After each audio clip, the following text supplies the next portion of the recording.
Blog Talk Radio. Good evening, everyone. This is me, Jonathan Alexander, and I'm here to host our show, Life, Laughter, Happiness. Today, I have my co-host, Barbara, here with me. Are you there, Barbara? Yes, I am. Hi, Johnny. Hi, everybody. Hi. What's going on today? Who do we have?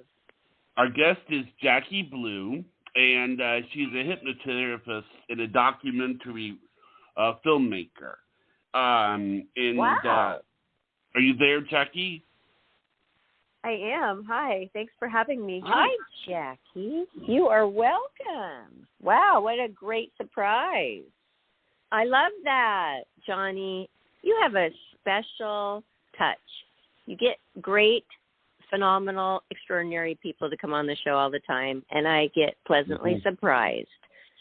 So, okay, let's start then. How do you want to start, Johnny? Do you want Jacqui to tell us what she does? Why don't you start? Yeah, why don't you do that, Jacqui? Why don't you start? Okay. How do you want me to start? Well, you do a lot of film things. You've done a lot of hypnotherapy. Which one do you want to start telling us about? Well, I make documentaries and I do hypnotherapy, and I also do coaching. I've found that some clients prefer coaching to hypnotherapy, and some are the other way, and some want a mix of both. So that's interesting. All of it, and yeah. I guess hypnosis can be a little intimidating for some people, and they feel like I guess Hollywood has kind of tainted the idea of hypnotherapy or hypnosis, and so a lot of people think that they're not going to be in control of their mind, and it's actually we're worried. What's going to come out, especially on air? Jacqui, come on, of course we're worried. No turning back. People think they're going to quack or bark or act like an animal or act ridiculous. And only if you want to. If that's the idea that's in your head and you want to start quacking like a duck, then okay. But really what it does is hypnotherapy actually, or hypnosis, really just, we go into hypnosis all throughout the day, every day. Like if you're a writer and you go into that place, the zone, and you're just zoned in on what you're doing, or if you're a musician and you just get lost in making your music, those are states of natural hypnosis.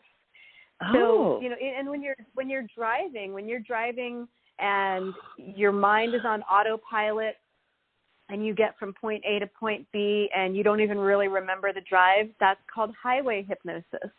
So we go in and out of hypnosis all day, every day, naturally. It's a natural state.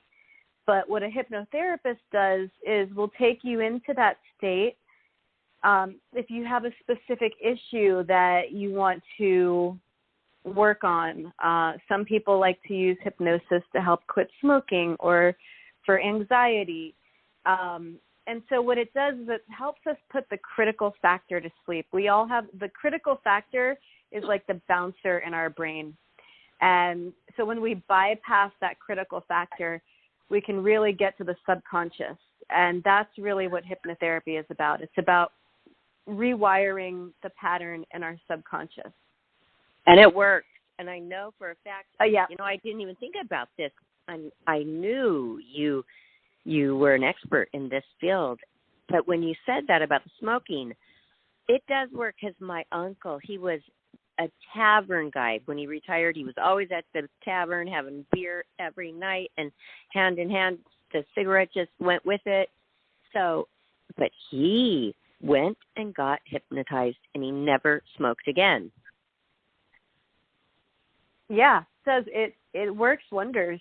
The only trick to that is a person has to want to quit smoking. If they're doing it because their loved one wants them to, but they don't really want to, then it's probably going to be rejected by the subconscious. But isn't that with everything?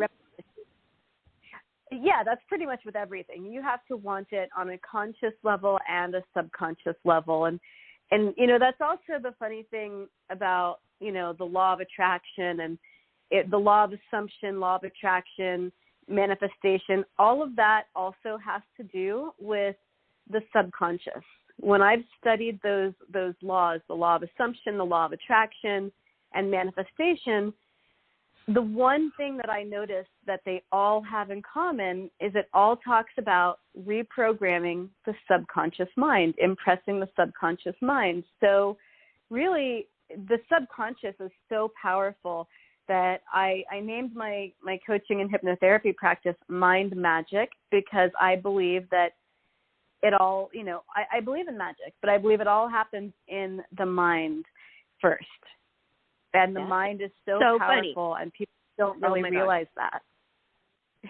Jacqui, I don't want to interrupt you, but it's so funny because earlier I almost said, hey, hypnotherapy isn't magic. You have to want it. That's the one factor. You have to want it. It's not magic. But then and that's so funny because you're saying I call it this. Kind of is magic, isn't it? Well, it is when you look at it from the perspective that I look at it from, because, I've had clients who come to me and so there was one client that I had who was in a really bad spot when they came to me, and they really wanted to change their career path that they were on. And they specifically told me what they wanted to do. They wanted to be teaching classes, doing workshops. They wanted to have X, Y, and Z. And within 6 months of us working together, this person was doing all of those things. And I just sat back and was like, wow, when you came to me, this is what you said you wanted to do, and now look at you. You are doing all of it. Wow. That is wonderful. People but really isn't have it to be easier, motivated, though? but it does work. And sometimes people need, that coach or that therapist or that little cheerleader to help them get to that point. But, and I'm somebody who gets things done. I'm not a talker. I'm a doer. So but this is also interesting. Yeah, go ahead. Oh, I was just wondering, when people come to me and, sorry, I think there might be a delay. No, that's okay. No, go ahead. Yeah. Go ahead. I never forget what I'm going to say, so go ahead. Okay, I was just going to say, when people come to me and they have things that they want to do, I'm all about, let's get it done. Let's do it. Let's find the path to least resistance, and let's get it done. Let's find out how we're going to make this happen. But that's so weird again, because I was just going to say, when we were going back and forth there, I was going to say, doesn't it make it a lot easier when the person knows what they want? They just don't know how to really execute it. And so kind of, that's the first step, right? Knowing what you want. Oh, absolutely. Or do people come to you not knowing anything? Like, I'm dead in the water. I feel so empty. I don't know where to go, and I can do so much, but I don't know what to do. And so I bet that is very challenging when they come to you with not knowing what they want to do. I have had a couple clients like that, and what I like to do in that situation is we go on a therapeutic imagery journey with hypnosis. Mm-hmm. So I'll guide them. It's like a guided meditation, but it goes deeper. And I like Sorry, go on. I'm sorry, go ahead. Well, what I was going to say is I have actually been to a professional hypnotist myself. And it was interesting because of some of the stories that you hear. What's also interesting is how some of the things manifest themselves, and then you get inside and then you realize that there's something there. He told me that, they sometimes, like, a person can have a regressed memory. I mean, have you ever dealt with those situations, like where somebody has a regressed memory and they can't remember it, and then you help them hypnotize and get it out? Have you ever done that? I have not done a lot of those. I've done a couple recently when it comes to trauma, where things just started to kind of come out.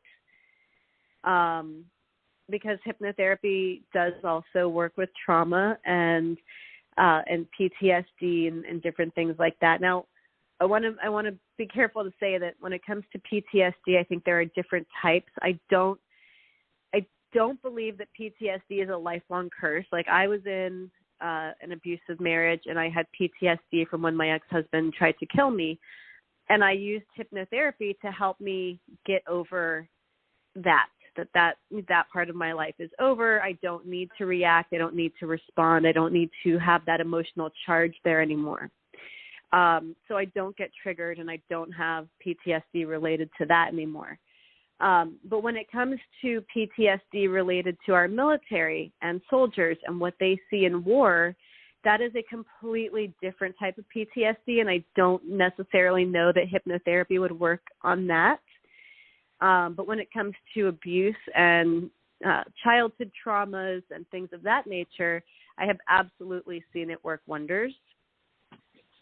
Well, why wouldn't it work? I mean, if it works with that, why wouldn't it work? I mean, I think it's worth a try, at least. I mean, that's a pretty hard road as a person who has seen that kind of combat to come back.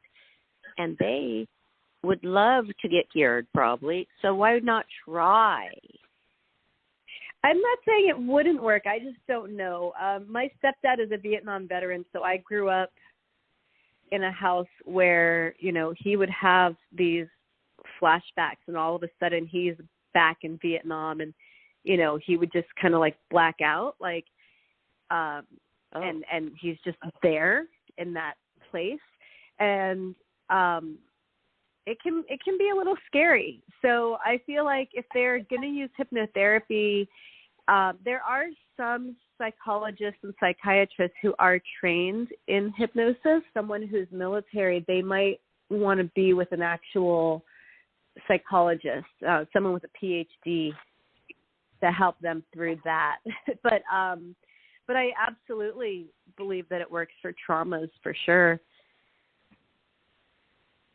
Oh, yeah, I think it's great. So where can people find you if they would like to get this done? And, do you do that over the phone? That's something that is so interesting to me. If you could, you know, fix somebody over the phone, that would be amazing. I've started doing all of my sessions on Zoom actually before the pandemic. And it was funny because I was using Zoom. A lot of my colleagues and I were using Zoom or Skype, but I guess Zoom became more popular. And in the beginning, I remember people always asking me, what is Zoom? And do I have to download it? And now, because of, you know, ever since 2020, everyone knows what Zoom is now. So that helps. I do a lot of that. It makes it easier for me where I don't have to rent office space. I can set up my little home office in my bedroom and work from home, which is more convenient as a mom. So I do everything on Zoom rather than in person, and especially right now with, you know, the way everything is going, it feels like we're back in 2020. Yeah, I'm glad you can do it on Zoom. I'm glad that you have that available to you, but do you have to see the people? Why do you need to see the people? Can you just do it over the phone? I probably could. I just haven't. I haven't tried over the phone. I've always done it through Zoom. I like the face-to-face interactions. That's just me. It's a personal preference. But if somebody wanted to do it over the phone, I wouldn't be opposed to it. Would you really know if they were being hypnotized going under your spell or not? If you didn't see them? Could they fake it? I don't know. You know, that's interesting. That's part of why I like being able to watch on Zoom, because I can also see their breathing patterns. I can tell how deep someone's going and if I need to take them deeper or if they're already pretty deep. I'd rather That's do one it. of the elements with Zoom. I would rather see them too. It's just another level of more an intimate care. But I was just curious. So that might be kind of cool to be able to do that, though. I mean, I'm sure I have colleagues that do it on the phone. I'm pretty sure I know some people who do hypnotherapy over the phone. I just haven't done it that way yet. Because Johnny, he was saying like a year ago, wanting to get a hypnotherapist on the show and then have me go under while we're on the show. And I was like what you mentioned earlier, afraid of it, because what if I'm under and I don't even care about acting like an animal or weird, but what if I tell one of my biggest secrets on air live? Yeah. Yeah, I Right. have seen, we had one time, there was a lady that, a guy that came to our school, and he hypnotized everybody, and, he had them all doing all sorts of other things, and one of the things he did was he hypnotized them to believe that they had just won, I think, $700 or something, some amount of money, and they asked everybody what they would do with that money. And, they got to her and this one girl, and she says, well, what would you do? She goes, I would get a sack. And everybody in the audience, and I didn't understand what she meant, sack, what's a sack? Everybody knew what it meant. But then I went to the person next to me, she goes, what did you mean by sack? And this girl whispered back to me, marijuana. She basically said under hypnosis that she would get $700 worth of marijuana, and it's. Oh, I thought she was getting a sack to carry the money away. Okay, yeah, that's what I thought too. Dang, that's ridiculous, though. Okay, but was she embarrassed? Wow. Yes. Well, I mean, it slipped out, but see, the thing is that it's like what you said about. If we removed your inhibitions enough, see, right now, like Barbara is a professional, so, she's always really careful by what she says and she thinks everything through. She's honest. There's no question about that, but she will think through everything she says on the air. If we put her under those walls that are for protection might go down, if that makes any sense. And yeah, what do you say to that? Say on the air that yeah, she would rather not be set. Would you understand that, Jacqui, or would you just say, hey, no, that doesn't usually happen. People don't usually divulge their deepest, darkest secrets. Just let's do it and fix your whatever ailment, like, thing. If you smoke, if you have a fear of vending machines, anything like that. What would you say? Yeah, well, because, the way that hypnotherapy works is you really are, if we're going for, let's say, fear of vending machines, we'll just use that as an example. And we're going to, okay, let's find the root of where this fear began. If you're deep in a state of hypnosis, you're not going to be consciously aware of the fact that other people might be listening. And, you might tell this story of, this horror story when you were 5 years old and your arm got stuck trying to reach a piece of candy or something. And, you're not consciously aware of who's listening. So you don't really know come out of a person during hypnosis.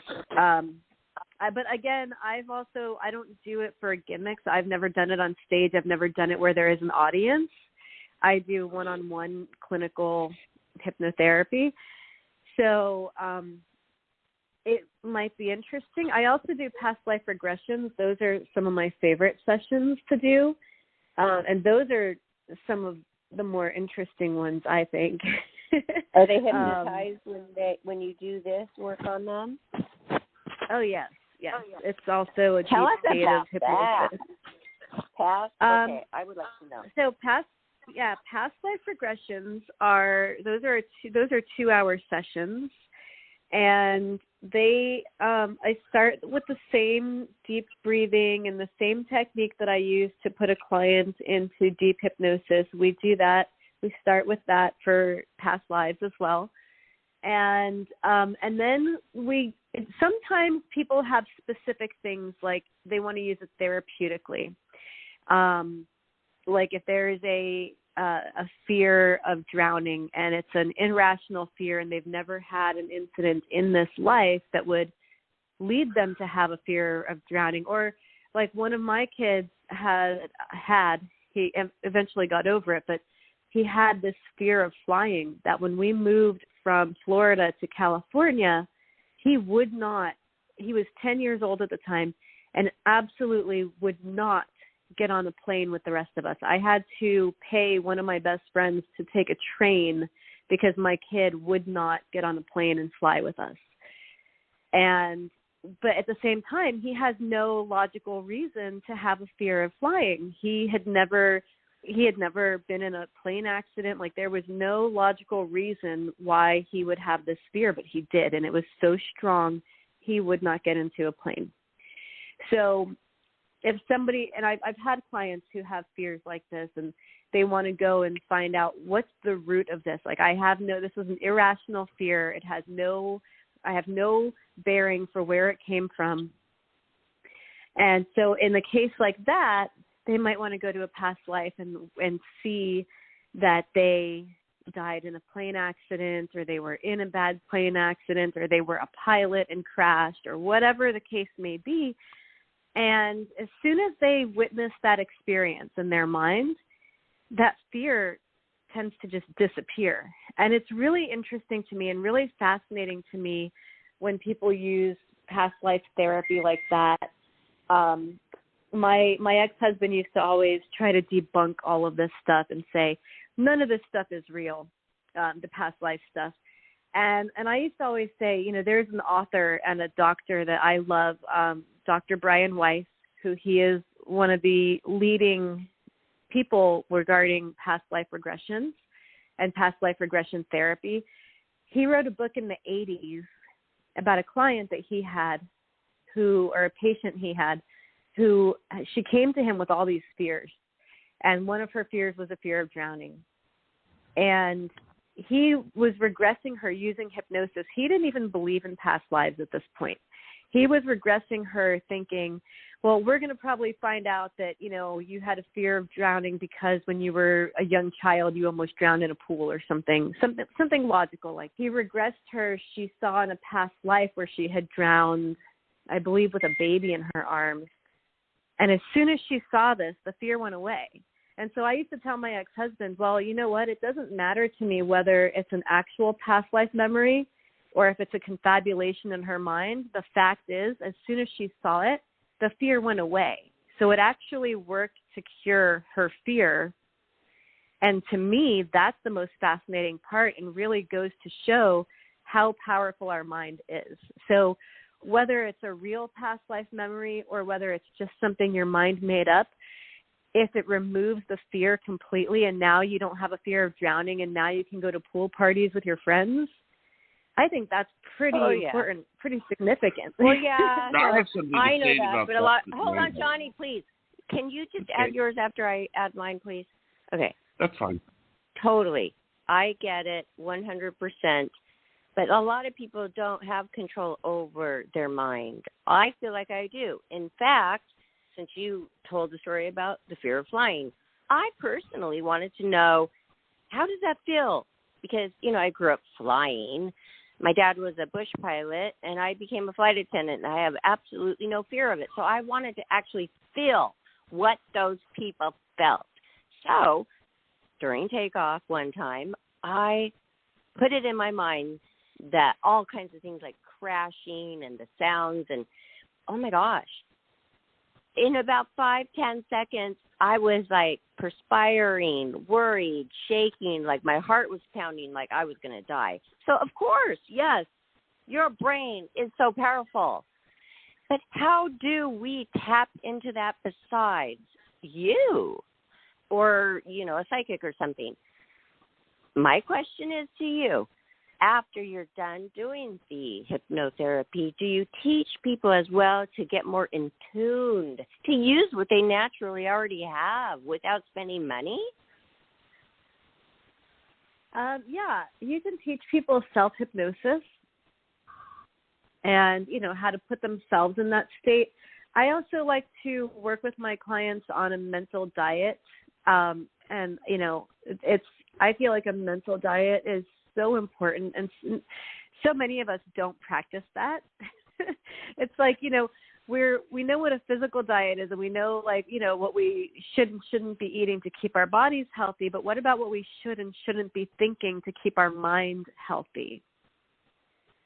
A lot of us, like you said, don't have control over their mind.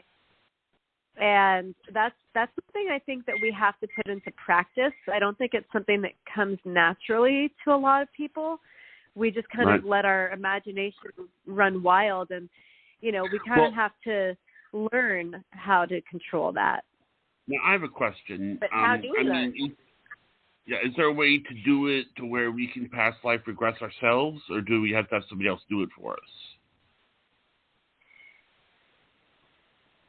What in the heck is that? Sorry to interrupt you guys. How can we past life regress ourselves? What in the heck is past life regress ourselves anyway? What is past life regression? I have no clue even what that is. And Johnny's so advanced at asking how we can do it ourselves. I don't even know what it is. What am I getting into here? I'm trying to figure out how to answer that question.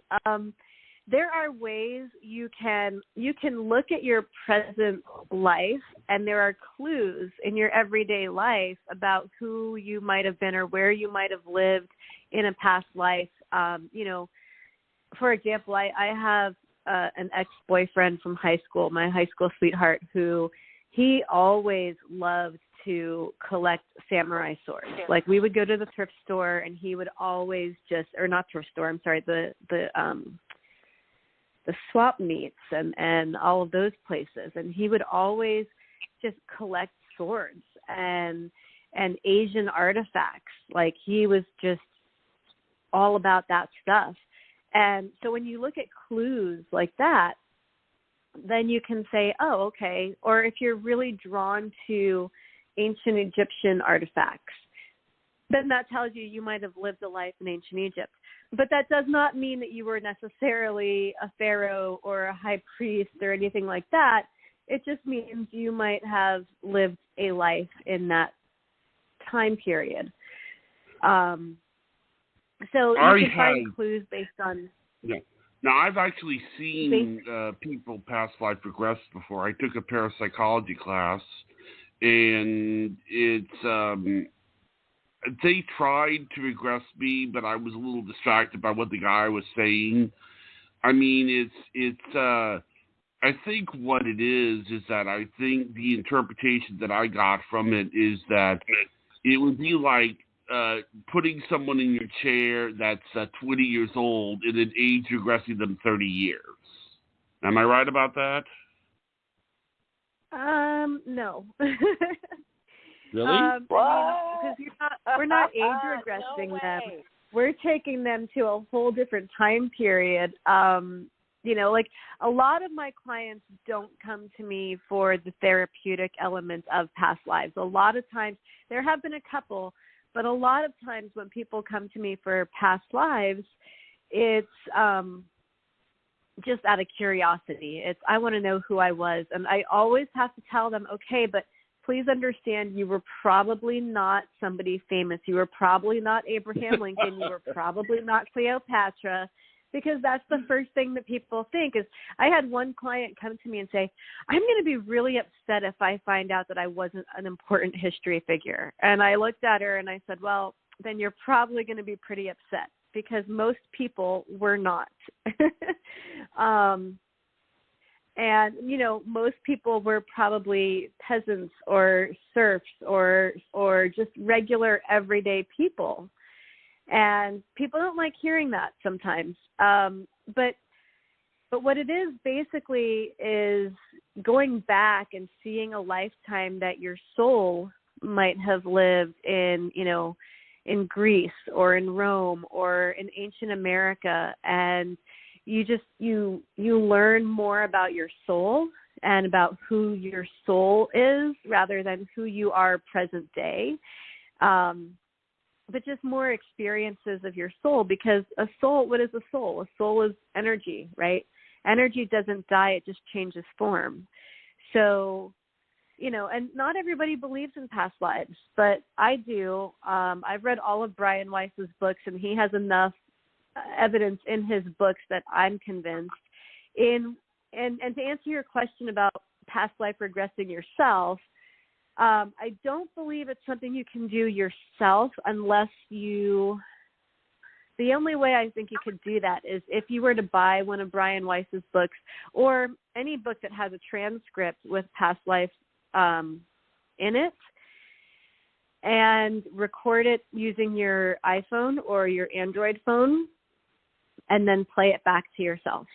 But actually, yeah, that's what the hypnotherapist I went to told us to do. Because what he said was they actually did studies that say that what you do is that if you make your own tape and you talk into the tape or sort of like walk yourself, because that is true. I mean, you're not going to be aware of the moment that you fall asleep.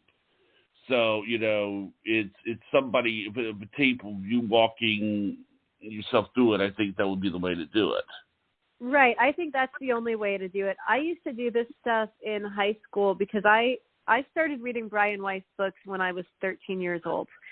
And when I was in high school, he had put out a book that had a transcript in the back so that you could read it on someone or have someone read it on you. And I thought that was so cool that I said to my friends in high school, I was like, hey, would you humor me and just let me read this on you and let me try this? And every single person I asked that to was like, yes, you could do that on me. And it was fascinating because they would all come out of it and they'd be really excited to tell me their story. And I was really excited to hear it. And they would like recognize people from their present life. And it was fascinating. So I used to do this just for fun, for free, on my friends in high school, just from reading the transcripts out of the back of one of Brian Weiss's books. And now I do it professionally, and it's one of my favorite types of sessions to do on people. Whenever I get a past life booking, I get all excited and do a little happy dance because I'm like, yes, that's going to be one of the more interesting, fun things to do.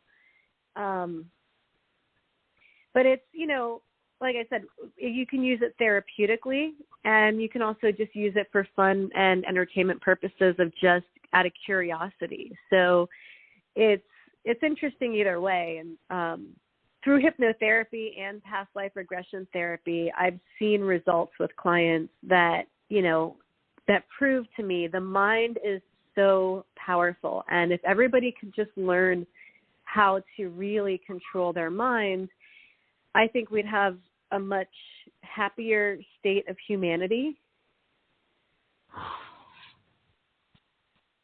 Mm-hmm. Are you there, Barbara? Yes, I'm because I am thinking about what this past life regression is. And now my mind's wandering upon it because this is happening to me all the time. And I have this horrible fear. It's a really horrible fear, but it's always there about prison. Can you tell if I've been in prison before or if I'm going there in my future life? Forget about past lives. I'm worried about the future life. Well, I mean, if you have a fear of something, then it could very likely, if it's not a fear that has any logical basis in this present life, then it could absolutely be related to a past life. And in past lives, you know, think about, they used to, you know, bull and accuse them of being witches for, you know, like knowing how to heal you with herbs and medicine, like plant medicine. That's enough to get you killed in certain centuries, you know? I mean, so people would get falsely accused and thrown in prison or fed to lions or, you know, burned at the stake for what? Are you psychic as well? Yeah. Are you saying that this happened to me, do you think? No, I'm not saying that this necessarily happened to you. I'm just saying, like, if you have a strong fear of it, then it's likely, and it might be something you want to explore maybe during a past life regression. Series. And yeah, there's I mean, with you in private, like a session. Okay. Yeah, you could absolutely book a session with me and we could explore this for sure. Well, tell us right now how all the listeners could book a session with you. Or, Johnny, do you want to give her a shout out? Why don't you go? I don't know. I mean, I have. Where did you found her? I mean, why don't you give our guests a shout out where we could find her and book her? This is Jacqui Blue, the hypnotherapist. Now, I have here that you have a website called JacquiBlue.net. And I also have here that you have another. So JacquiBlue.net is my general who I am website, but my hypnotherapy and coaching website is mindmagiccoach.com. Okay. And also the other one, starseedpictures.net. What's that one? And that's where you can watch my short films or my documentary films. Oh, that's right. I'd like to know about that whole thing. I make movies. The documentary. The documentary, because we went all in. It happened naturally. We went over everything you do, which is amazing, by the way, and the hypnotherapy. And now let's hear about your documentaries. Yeah, so when my ex-husband tried to kill me and I was lying in a pool of my blood, I thought, if I survive tonight, I am going to pursue my dreams before I die.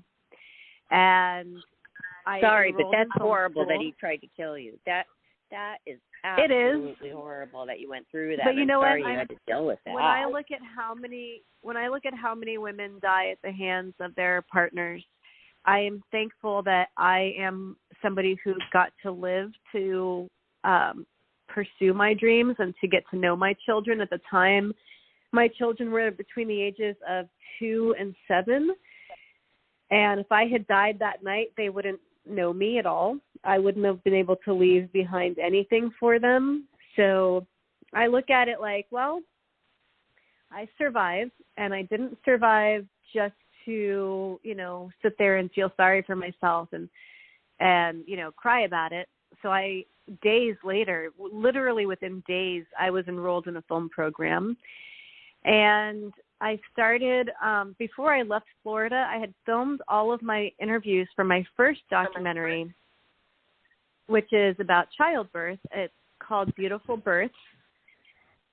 Because my last birth, I had a C-section. I had 2 hospital vaginal births after my C-section. And the second one was not so stellar.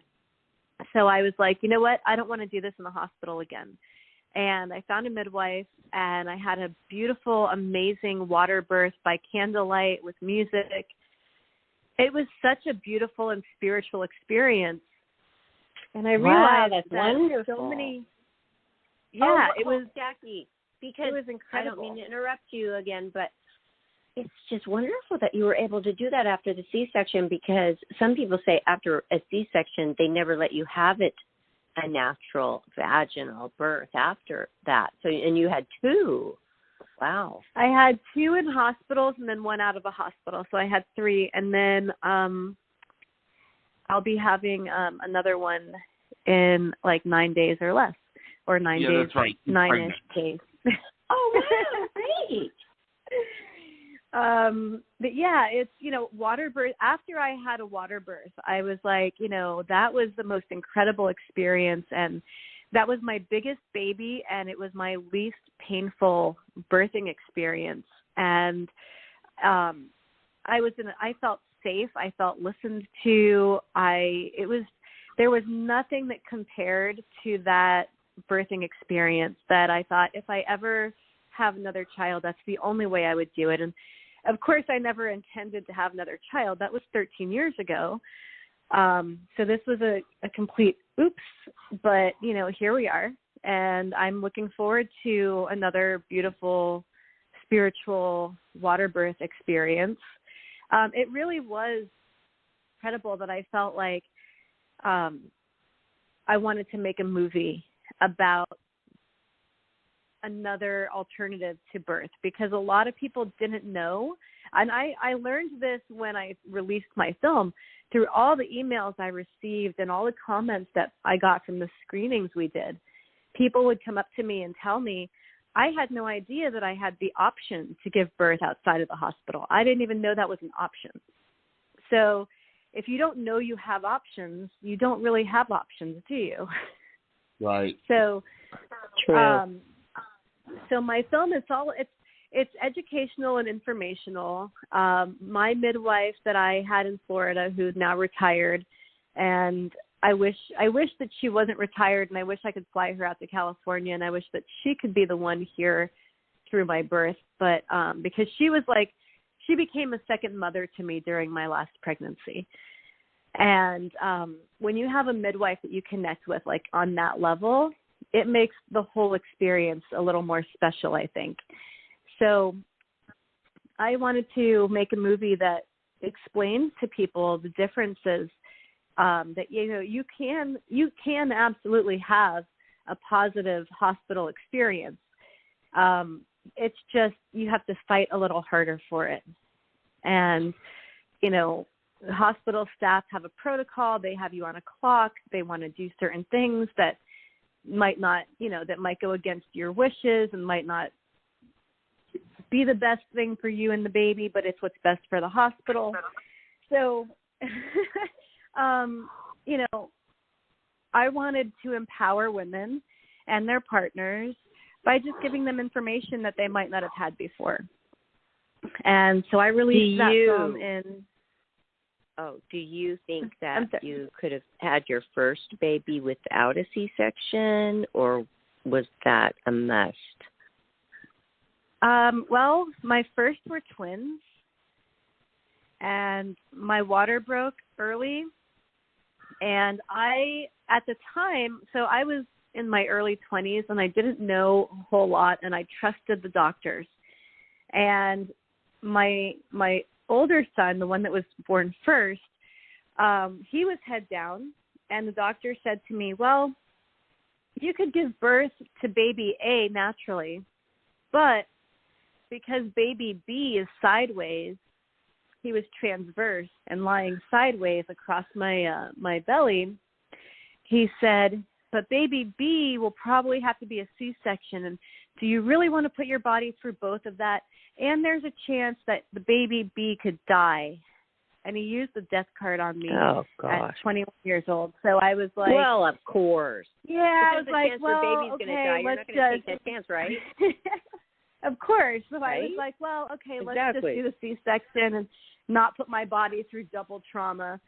And I get it. But here's what really bothers me is that afterwards, after that experience, I have now met 3 OBGYNs who have told me, well, if I was your doctor, I would have cut you. I do twin births all the time vaginally.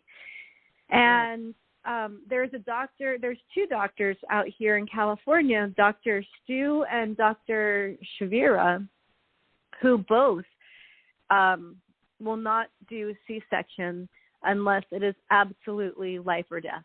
Exactly. And I had so a twin pregnancy. They do no twins all the C-section. time.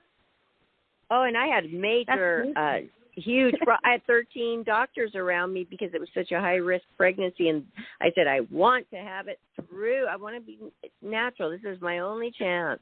I was not going to have more after. Maybe I would have, but, it could be your only chance. I just wanted to have it naturally for the experience. And so I was able to. But, oh, my gosh, that must really upset you. That must really irk you that I think that the schedule of the hospital was more important to your lifelong memory of giving birth the way you wanted. Yeah, because, having a C-section was really hard on my body. It was probably, the recovery of it was the most pain I've ever experienced in my life. I wasn't able to walk right for weeks. I was hunched over like a little old lady. I could not stand up straight. I felt like I was literally on fire. I would wake up, as soon as the pain pills wore off, I would wake up screaming because it was horribly painful. Well, yeah, and my twins were across your puppies. entire abdominal muscle to get it. And yeah. you know what? This is not okay. because now you have 2 little babies plus your other children at home to take care of. Feeling like that. Great. Well, no, my twins were my first pregnancy, so I didn't have any Okay. other children at home at that time. But they were in the NICU, and they were in the newborn intensive care unit for 4 weeks, and I was so thankful that they were there, because there is no possible way that I would have been able to get in and out of bed and pick them up and take care of them. It just would not. Right. It would not have been possible for me at the time. So by the time they did come home, I was recovered enough where I could lift them, where I wasn't in excruciating pain.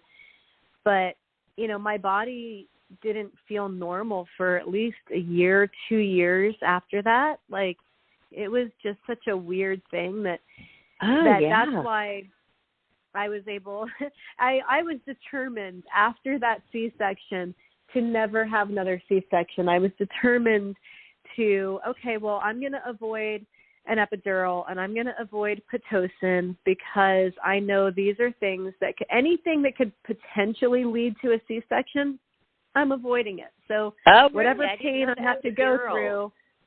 I didn't know that could lead to it, Jacqui. So the epidural could lead to a C-section? Yeah, because an epidural, not all the time. A lot of people have epidurals and then they're fine, but an epidural can also slow down labor. And Pitocin, once you have the epidural and you're not feeling the contractions, they have to add more Pitocin. Pitocin Pitocin is the artificial drug that they give you to progress labor in the hospital. And it's basically protocol. Like, once you go into the hospital, they're basically going to give you Pitocin unless you fight against it. So I had to tell them I refuse Pitocin and I don't want an epidural. So I had told my ex-husband, I mean, we were married at the time, but I told him, I said, no matter what I say in labor, no matter how painful it gets, I do not want an epidural. And I'm telling you this before I go into labor, so that if I start saying I want an epidural, you need to remind me why I don't. Because the epidural can slow down the labor, which means, because now you're relaxed, so it can slow things down. And then they have to add more Pitocin. And Pitocin has been known to squeeze babies into distress, because the contractions the Pitocin causes are so strong, and it's unnaturally strong, that's when the baby's heart rate will start to drop, and that's when they'll say, okay, we need to do an emergency C-section right now. Okay. So I had done so much research when I was pregnant with my third son during my second pregnancy that I was like, nope, we're avoiding Pitocin, we're avoiding the epidural, because I don't want to even take the chance. Even if it's only a 1% chance, I'm not willing to take that 1% chance because my C-section was so horrible that I just wasn't willing to chance it. But then my second pregnancy, that birth was so beautiful, and it was in a hospital, and they gave me an amazing labor and delivery nurse who was all about natural. She was also a doula, so she was great. When she saw my birth plan and she was like, oh, you don't want this, this, and this, great, I'm the person for you. And she was wonderful. And then it was my birth that followed that one, the second VBAC in the hospital, that was terrible, because that's the one where the nurses were fighting with me the whole time. This was not the same hospital because we had moved at this point. And nurses were fighting with me when I said I didn't want Pitocin. And they made it very uncomfortable. It was, when you're already in labor and feeling really intense feelings, the last thing you need is people aggravating you. And these nurses were just so mean, and it put me on more edge. And so I was fighting with the nurses the whole time. And so after that, I was like, nope, I'm not doing that again. So when I got pregnant with my fifth son, I have 5 boys. So when I got pregnant with my fifth son, I I said to my mom and my husband, I said, I am not going back to the hospital. I am going to find a midwife. And then I did. And my midwife was amazing, and the whole experience inspired this movie. And I found other people who had, what I wanted to do is I wanted to interview moms who had both, who had a hospital experience and then an out-of-hospital experience, so that we could hear their comparisons. I didn't talk about my stories in my film, but I wanted to have those comparisons. Now, and so I did. When you make a film, how long is the preparing for? It depends. My first film, I had pretty much known all the information. You know, my kid was 2. My youngest kid, the one that I had that beautiful birth with, was 2 and a half when I went to film school. So I think he was 5 when I released the film. But I had been researching all about this subject ever since I had my C-section with the twins. So there was a lot of years of research that went into what I put into this film. My second documentary, again, start to finish, I want to say was 5 years. And that was with me doing 90% of it on my own. And the second one addresses the suicide crisis. And it's called I Chose Life, Stories of Suicide and Survival. And I released that during the pandemic in 2020, in May of 2020. I released it during Mental Health Awareness Month. And it features Jared Padalecki, who starred in Supernatural. I don't know if you watched the show Supernatural, but he played Sam Winchester. And he is heavily featured throughout that documentary. It took years of putting it together, years of research, and then finding people to interview. And I did not have a whole team of people. I had me. And then I would have I had friends with cameras, and I would, beg them to be a part of this and help me shoot the interviews. And I also, edit. So I was able to edit as I was going along. And I had the vision in my mind of how I wanted the layout to be and the things I wanted to discuss throughout the film. But a documentary, if you have a team of people working with you and you have a budget and you have money going into it, you could probably get a documentary done within a year. But when you're doing it all by yourself and you don't have a lot of money to pour into it, it can take a good while. And that's what it was with me. But I was determined. And like I said before, I get things done. So, okay. If how much I money commit to are we doing talking? something, we're Can going you to give us an idea of how much it would cost to do a well-done documentary? Well, I like to think that mine are well done, even though I didn't have a lot of money. I had resources, and I had time, and I had skill. You can put a lot of money into something, and it still turns out like crap. Yeah.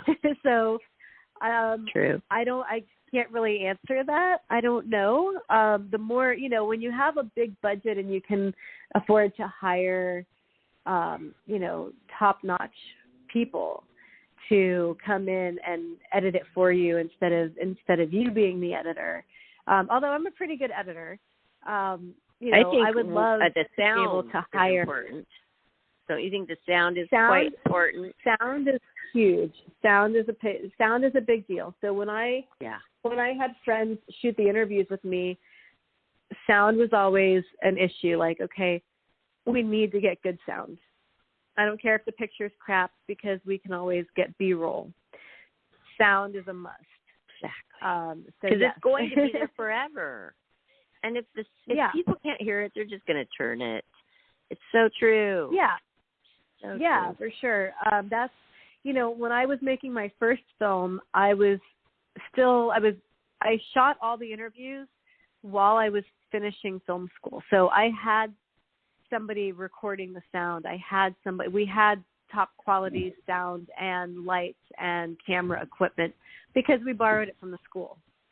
Yeah, and just people want to so work. They want to explore and experiment and work on everybody's projects. I think it's wonderful. That must have been wonderful for you to experience going to film school and getting all that education.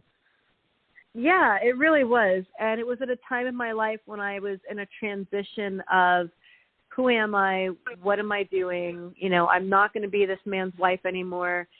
I'm still going to be these kids' mom. What do I want to leave behind as my legacy to my kids? And what do I want to do for the rest of my life? And I decided at that point, I want to make important films. I also made a couple of short films. And I would love to make some more, I'd love to move into feature narratives. I currently have 2 documentary projects that a girlfriend and I just started at the tail end of 2021. We were both kind of sitting there like, well, we've got these ideas kicking around, and we made this outline for 2 projects, and we just jumped into it. And we were like, you know what? Let's get it done. We've got X amount of time before I have a baby, and let's start shooting interviews. And so we did. And then after the baby's born and the Omicron stops rising, and starts to go on the down, starts to fall. When Omicron starts falling, we'll go back out and shoot more interviews. Right now, we're just kind of taking a break because I don't want to put myself out there right now, especially so close to my due date. I